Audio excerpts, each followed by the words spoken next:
The magnificent and ever so historic Lilydale line, located to the east of Melbourne, was opened to Lilydale in 1883. It originally served the orchards, farms and little villages of the now outer suburbs and was very important in the growth of our amazing city. Today, it has 23 stations from Flinders Street, and in this video we'll look at 15 of them. And now let's head to our first station at East Camberwell. For the previous stations, check out my Belgrade video. East Camberwell Station opened on 14th of May in 1900 and has a peaceful 252,000 annual passengers.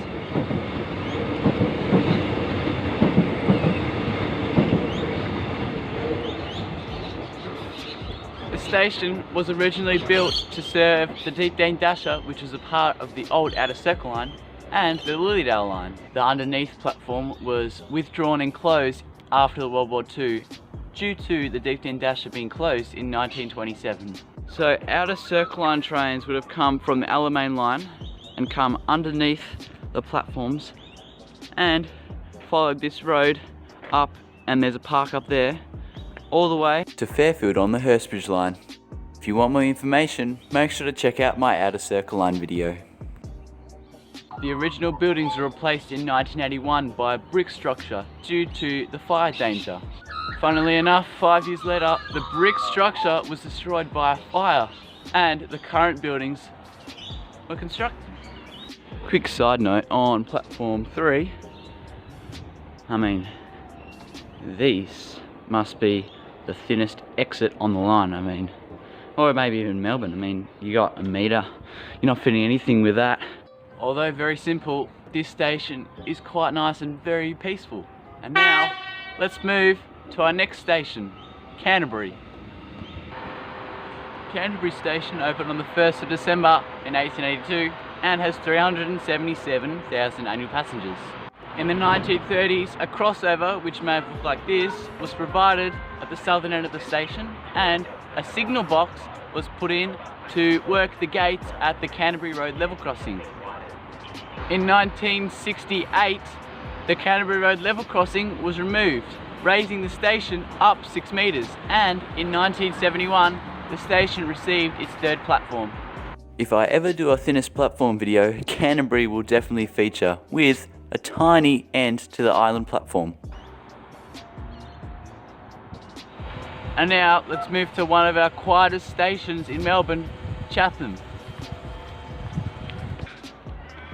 Chatham Station opened on the 1st of April in 1927 and has a very peaceful 239,000 annual passengers.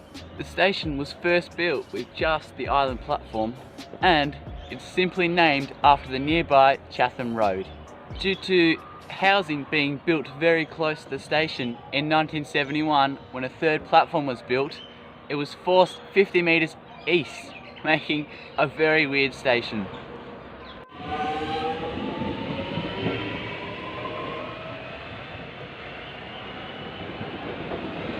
The station is another very beautiful one, but now let's have a bit of Surrey Hills.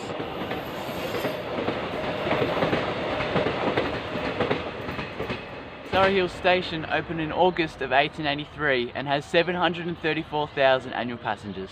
For the first month of the station opening, it was a request stop, with people on the train wishing to exit having to ask the guard to stop the train, and people at Surrey Hills wanting to get on the train would have to show a red flag or lamp.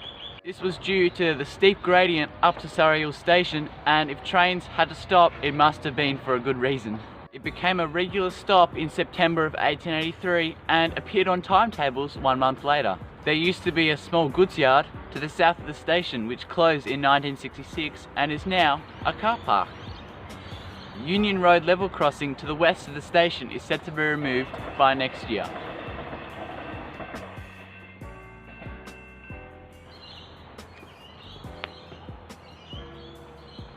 And now, let's move to Mont Albert. Mont Albert Station opened on the 11th of August in 1890 and has a quiet 254,000 annual passengers. The Box Hill bound platform was converted to an island platform in the 1960s, which assisted in triplication of the lines in 1971. The station building on platform 1 seems to be the original from 1890, and the Mont Albert Road level crossing south or west of the station is said to be removed next year. What is it with this line and skinny platforms? I mean, technically you are allowed to go all the way down to this little thing. But look at that cute little thing. Of course, we can't forget the good old railfan shop adjacent to the station. And now, let's move to one of the only underground stations in Melbourne, Box Hill.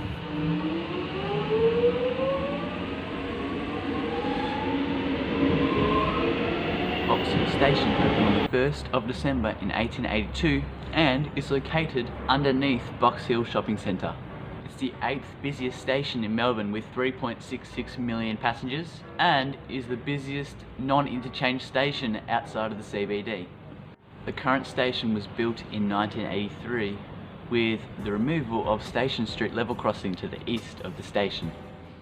Platform 1 was used for 1 year, but McDonald's built over the concourse to the platform, and since no light or tracks are now at the platform.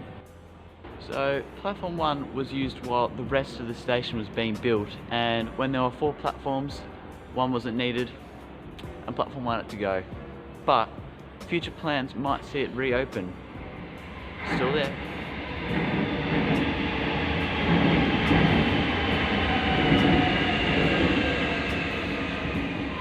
Now, let's move to Laburnum. Laburnum Station opened on the 13th of July in 1958 and has 403,000 annual passengers. The original station had brick buildings on both platforms, and that was seen as very modern at the time.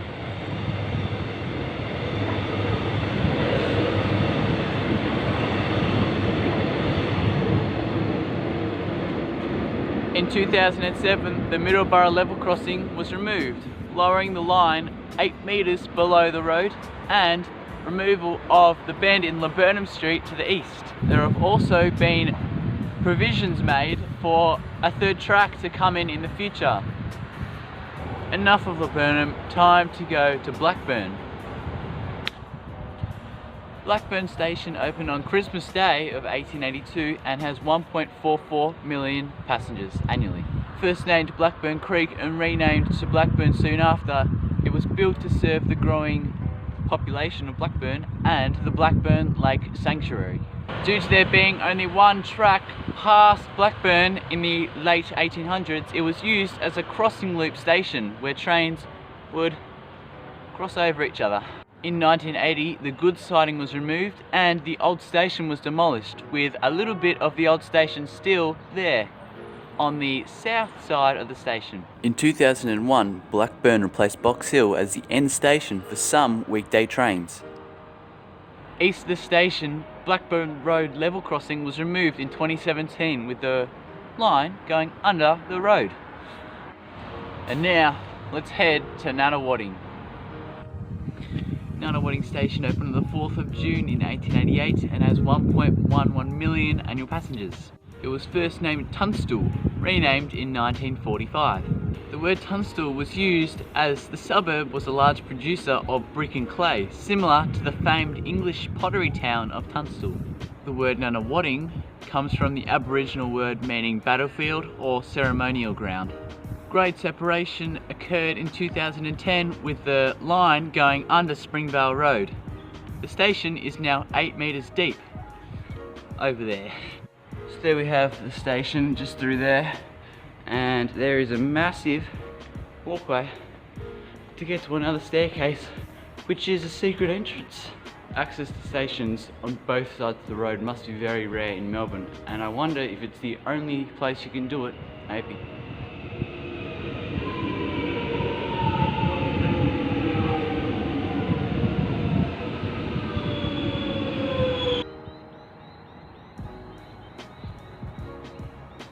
And now let's jump into Mitcham Station.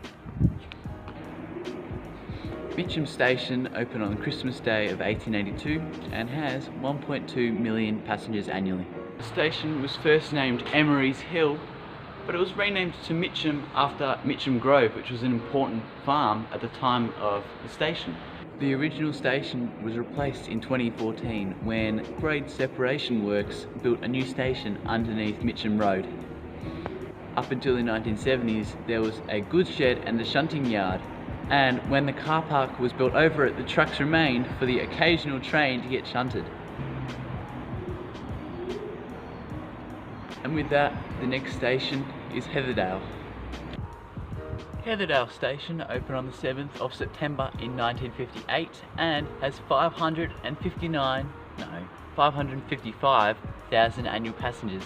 The station has had 3 sets of station buildings, with the original brick buildings being replaced in 2007 for Eastlink upgrades, and those buildings were replaced 10 years later by these.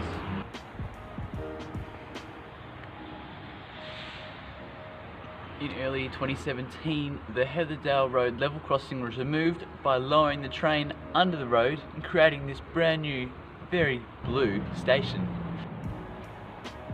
And now we bypass Ringwood Station, leave the Belgrave line and head to Ringwood East. Ringwood East Station opened on the 18th of May in 1925 and has 443,000 annual passengers. In 1984, the Nice Island platform was formed and Dublin Road level crossing got boom gates. Now, the coolest thing about this station is these little mini boom gates. Now, I know there are a few crossings like this in Melbourne, but I don't think many of them have boom gates.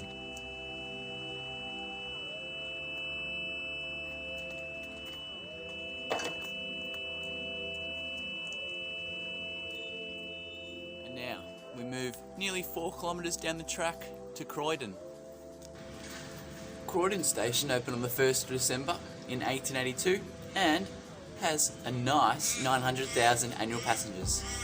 For the first 3 years of its life, it was named Warrandyte, with it being renamed to Croydon in 1884.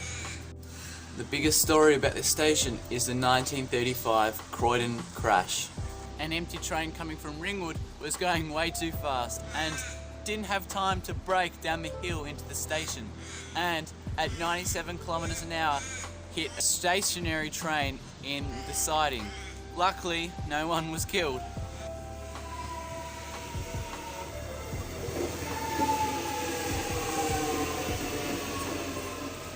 And now it's time for a little bit of Mooroolbark. Mooroolbark Station opened on the 10th of October in 1887 and has 707,000 annual passengers. It was originally unofficially known as Brushy Creek due to the creek running close to the station. West of the level crossing, there is a crossover in which some trains can terminate at Mooroolbark. Manchester Road level crossing west of the station is set to be removed, with the line going over the road. This means we're getting a brand new Mooroolbark station. Other upgrades include a 900 car space car park, and all this will be completed in 2022.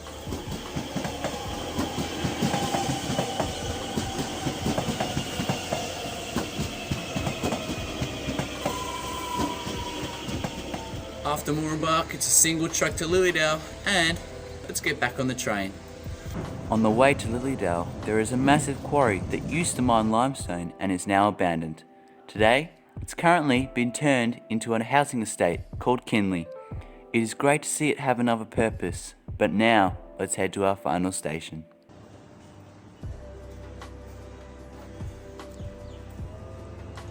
Lilydale Station opened on the 1st of December in 1882 and has 684,000 annual passengers.